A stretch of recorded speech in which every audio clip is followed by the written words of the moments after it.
My Lord and my God, I firmly believe that you are here, that you see me, that you hear me. I adore you with profound reverence. I ask your pardon for my sins and grace to make this time of prayer fruitful. My Mother Immaculate, Saint Joseph, my Father and Lord, my guardian angel, intercede for me. Lord, we're beginning now this season of Advent as we prepare to receive you on Christmas when you come among us as a little baby. And we want to make this time right. We want to spend it well as a time of longing and waiting for you, as a time of preparation. We also begin a new church year every year with Advent.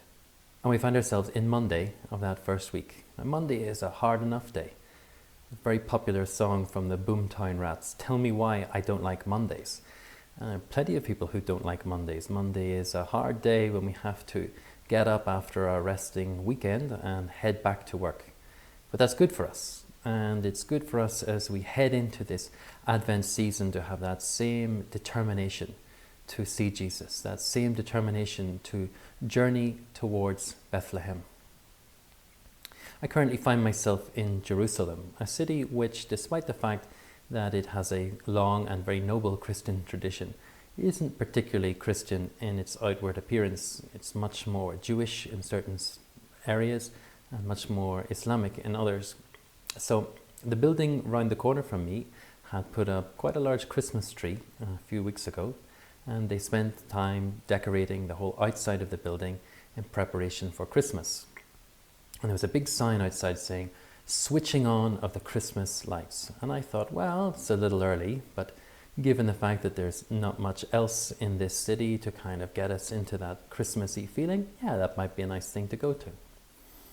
So I went along in the evening, gathering with a good number of people, ready for the turning on of the Christmas lights and to enter into the festive spirit. And the first thing that we had to listen to was a speech before the turning on of the anticipated lights. And the lady, who was very nice, giving a speech having welcomed us all, began by saying that the turning on the lights begins the Christmas season.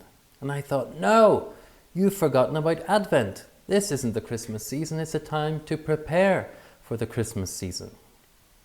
Well, then she went on to say that Christmas was a magical time, a time when we are good to one another, a time when we help one another. And all those things are true. But it then became a little bit apparent to me that she hadn't just forgotten about Advent, she'd also forgotten about Jesus. Because the whole season of Advent is precisely a time when we need to prepare to meet the Lord in a very particular way. Jesus came amongst us as a little baby. And since we're so unaccustomed, Lord, to thinking of you in that manner, so unaccustomed to thinking of a God who stoops down to us, that we really need time sometimes to process that, to think about that, to pray about that. God, you come in search of me. The instant thing that I feel whenever I think of God coming in search of me is that, well, I'm not really worthy of that. I need to do more to prepare for the Lord's coming. That if the Lord were to come to my house, perhaps I'd need to make it a little bit cleaner. I really need to prepare to receive Jesus every day in my life. The Church gives us today a beautiful reflection from the Gospel, from the centurion whose servant is sick. And he sends word to Jesus that he might come to heal his servant. And the first thing is that is very unusual.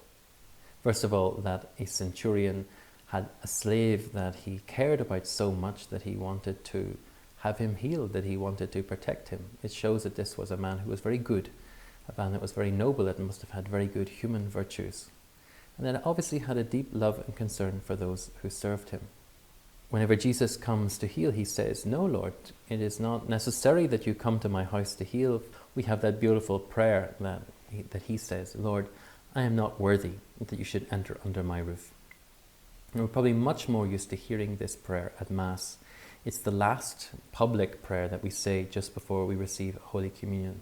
And it's a beautiful way that we can prepare finally to receive the Lord by acknowledging the fact that we are unworthy.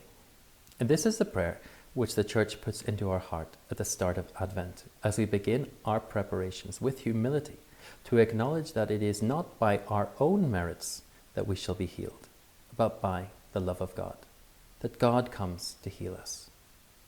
And so whilst all those things are true about Christmas, that it is a time when we try to do good to one another, when we try to care for one another, it's ultimately not about our efforts. Jesus doesn't come because we're really, really good people. He comes because he wants to save us by his grace and not by our own merits. And if we rewind a little bit to the 4th century, we come to a British monk called Pelagius, who taught something completely contrary to what I have just said. He said that it was enough for us to just want to be holy. It was enough for us to will our own salvation. That we could do it basically by our own human will, by our own human efforts, and not with the help of God, not certainly with God's grace. That was not something that we needed. What Pelagius taught was that basically we have a form of self-help Christianity, where all of our good efforts that we put in ultimately bring us to salvation. Now, he was scandalized by what he saw was a lack of holiness in people around him, and particularly when people were blaming their human weakness for their sins. And the thing that he just could not get into his head was the whole question of original sin.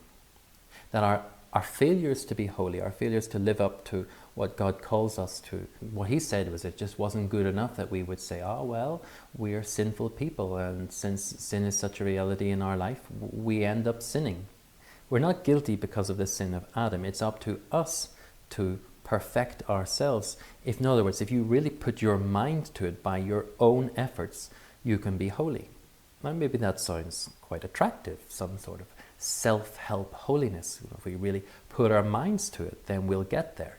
And so much of the inspirational speeches that we listen to really encourage us along that line, that if you go the extra mile, if you say these prayers, if you do these acts of mortification, whatever it is, you'll get there, you'll be holy.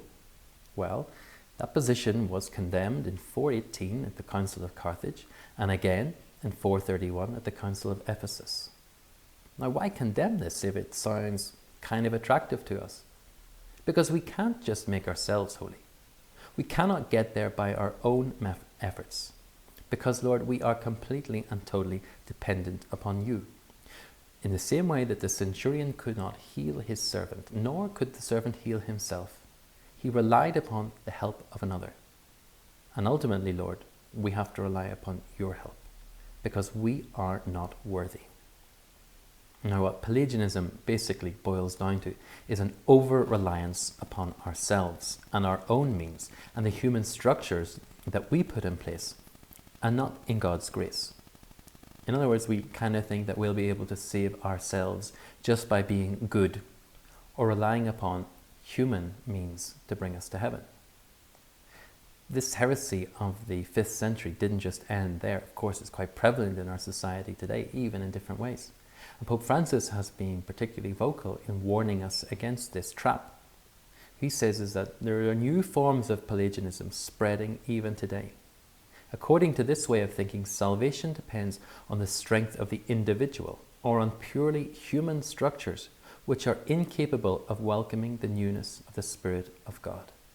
And that is so true. Our own human efforts are important, but they are not capable in and of themselves of welcoming the Spirit of God, because that is God coming in search of us. And that's the beautiful prayer that we have today from the Mass. Lord, I am not worthy that you should enter under my roof. You come to me anyway, Lord. And what is really beautiful is that what we hear at the start of Advent completely accords with what we'll hear at Christmas Day from the Gospel of John, when the Word became flesh and dwelt amongst us. How beautiful, Lord, that you come in search of us, even though we are unworthy. And this whole journey of Advent that we make is not through our own human effort. It is responding to the call that you have put into our hearts. That, Lord, with whatever efforts we put in through our prayer, through our desire to get to know you better, it is you who have put in the first move, and it's up to us merely to respond. Jesus, as we journey through Advent towards Christmas, help us to rely less upon ourselves and to trust you.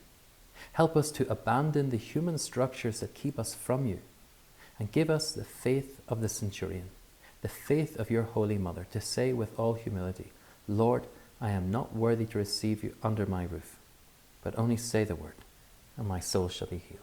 I give you thanks, my God, for the good resolutions, affections, and inspirations that you've communicated to me during this meditation. I ask your help to put them into effect.